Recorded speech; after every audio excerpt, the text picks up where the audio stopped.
সকাল সকাল বসে পড়েছি বন্ধুরা শাক কাটতে। এক প্যাকেট শাক তুলে এনেছি। এই শাকগুলো হচ্ছে আমাদের বাগানের শাক। আজকে শাক ভাজা পান্তা খাওয়া হবে।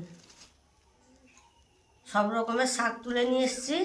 এখানে আছে লাউ পাতা, আর এখানে আছে কুমড়ো পাতা, এখানে হচ্ছে শ্বেত ফুলকা, যেগুলো আমরা বলি কুলেখাড়া পাতা। দেখুন, সব রকমের শাক মিশিয়ে আমি তুলে এনেছি। আর এগুলো হচ্ছে কলমি শাক, বাগানের একদম টাটকা শাক, কোনো সার টার দেওয়া নেই।